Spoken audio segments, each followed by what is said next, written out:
Hello friends, स्वागत है एक बार फिर से आप सभी का आपके अपने YouTube channel study with me पर। दोस्तों, आज के अपने इस वीडियो में हम समास तथा समास के भेद व समास से जुड़े कुछ महत्वपूर्ण प्रश्नों की श्रृंखला के साथ उपस्थित हुए हैं। कई दोस्तों ने कहा कि थोड़ा सा कुछ डिस्क्रिप्टिव वीडियो बनाइए, इसलिए आज हमने समास पर एक डिस्क्रिप्टिव वीडियो बनाया हुआ है तथा लास्ट में हम समास से जुड़े कुछ महत्वपूर्ण प्रश्नों को भी देखेंगे। आज का हमारा वीडियो जूनियर लेवल से लेकर हाईएस्ट एजुकेशन या कोई भी कॉम्पिटिटिव एग्ज़ाम देंगे उन सभी में आने वाले प्रश्नों के साथ है। प्रत्येक परीक्षा में 1 से 2 जो प्रश्न हैं वो समास से आते ही आते हैं, इसलिए पूरी जानकारी लेने के लिए वीडियो को लास्ट तक देखिए। आइए हम देखते हैं कि समास का अर्थ क्या होता है। समास का तात्पर्य होता है संक्षेप या संक्षिप्तीकरण, जहाँ पर कम से कम शब्दों में अधिक अर्थ को प्रकट किया जाए तो उन शब्दों को ही समास कहते हैं। जैसे रसोई के लिए घर, जिसे रसोई घर कहा जाता है। हाथ के लिए कड़ी, हथकड़ी। समास का प्रयोग 2 शब्दों को जोड़ने के लिए किया जाता है। अब हम देखेंगे कि समास के कितने भेद होते हैं। दोस्तों, समास के भेद याद करने की एक ज़बरदस्त ट्रिक है। द्वंद्व अब तक, द्व से हो गया द्वंद्व समास, द्वि से हो गया द्विगु समास, आ से हो गया अव्ययी भाव समास, बा से हो गया बहुब्रीहि समास, ता से हो गया तत्पुरुष समास तथा का से हो गया कर्मधारय समास। आप ट्रिक याद कर लीजिए द्वंद्व अब तक, तो आपको 6 समास याद हो जाएंगे। अब हम देखेंगे कि अव्ययी भाव समास किसे कहते हैं। दोस्तों, अव्ययी भाव समास की अगर बात करें तो इसका प्रथम पद प्रधान होता है। अगर शब्द में उपसर्ग लगा हो तो भी अव्ययी भाव समास होता है। जैसे यथा शक्ति, अगर हम इसका समास विग्रह करें तो शक्ति के अनुसार। आगे अगर देखें तो किसी शब्द की पुनरावृत्ति हो तो भी वहाँ अव्ययी भाव समास होता है। ये अव्ययी भाव समास को पहचानने की एक ट्रिक भी है। जैसे धड़ाधड़, धड़ाधड़ जिसमें धड़ बार बार आ रहा है, रातों रात, भागम भाग, ये सारे हमारे अव्ययी भाव समास के उदाहरण हैं। अगला हमारा उदाहरण है, अगला हमारा जो ये है उदाहरण इसका अव्ययी भाव समास का, धीरे धीरे। धीरे धीरे शब्द 2 बार आया है, यानी शब्द की पुनरावृत्ति हुई है, इसलिए हम कह सकते हैं कि इसमें भी अव्ययी भाव समास है। नेक्स्ट हमारा जो समास है वो द्वंद्व समास है। द्वंद्व समास की बात करें तो इस समास के दोनों पद प्रधान होते हैं। इस समास का विग्रह करने पर बीच में और शब्द आता है। जैसे माता पिता, नर नारी। इस समास को पहचानने की एक ज़बरदस्त ट्रिक है। पहले तो आप ध्यान देंगे कि दोनों पद प्रधान होते हैं। जैसे माता पिता, दोनों ही पद क्या हैं, प्रधान है। दूसरा जो है बीच में डैश यानी योजक चिन्ह लगा होता है, लेकिन योजक चिन्ह अव्ययी भाव समास में भी आ जाता है। जब वही शब्द रिपीटेड हो, डैश लगा हो, तो अव्ययी भाव समास होगा। अगर विलोम शब्द हों तो भी हमारा द्वंद्व समास होता है। जैसे दिन रात, नर नारी, इन सब कंडीशनों में हमारा द्वंद्व समास होता है। अगला हमारा समास है द्विगु समास।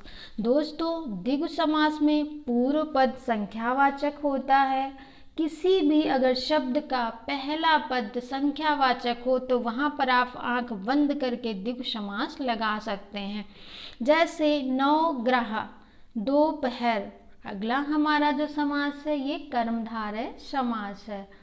कर्मधारय समास में कर्म को धारण करने वाला विशेषण, कर्मधारय समास में विशेषण का प्रयोग होता है। जैसे चरण कमल, चंद्र मुख, ये सब हमारे कर्मधारय समास के उदाहरण हैं। अगला हमारा जो समास है ये है बहुब्रीहि समास।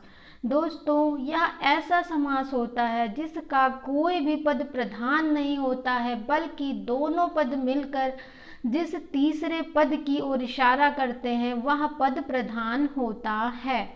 जैसे लंबोदर, लंबा है उदर जिनका, अर्थात गणेश जी। तो ना तो लंबा प्रधान है ना तो उदर प्रधान है, बल्कि लंबोदर दोनों पद मिलकर गणेश जी की तरफ इशारा करते हैं और गणेश जी प्रधान है, यानी तीसरा पद प्रधान होता है। अगला हमारा और लास्ट जो हमारा समास है तत्पुरुष समास। तत्पुरुष समास में दूसरा पद प्रधान होता है, जैसे राजपुरुष, राजा का पुरुष। इसमें दो पदों के बीच कारक चिन्हों का लोप होता है।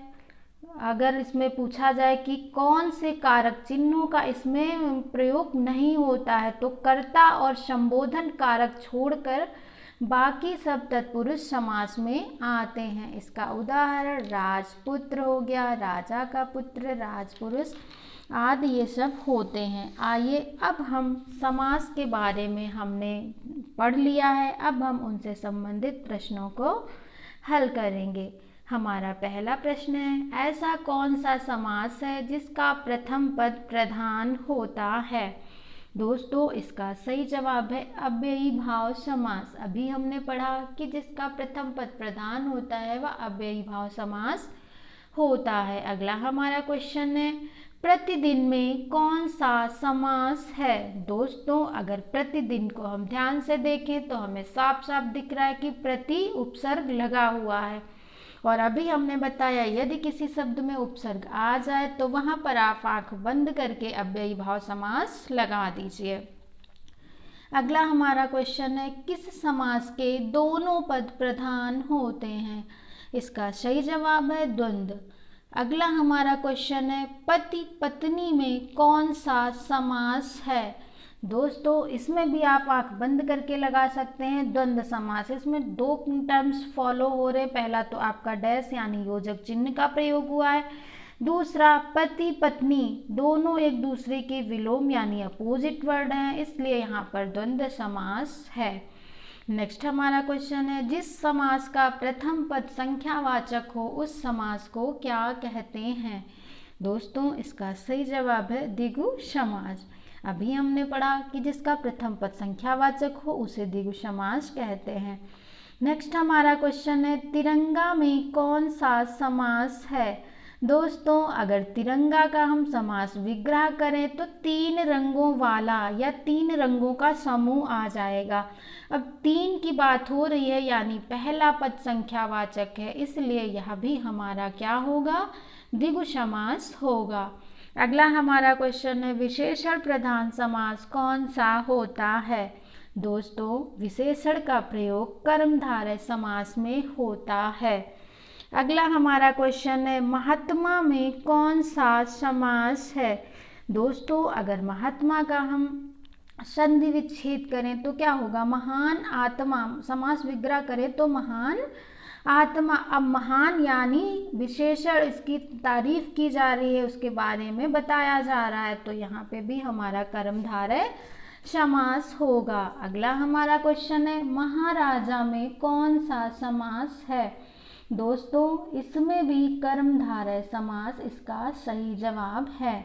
अगला हमारा क्वेश्चन है, उस समास का नाम बताओ जिसका कोई भी पद प्रधान नहीं होता है।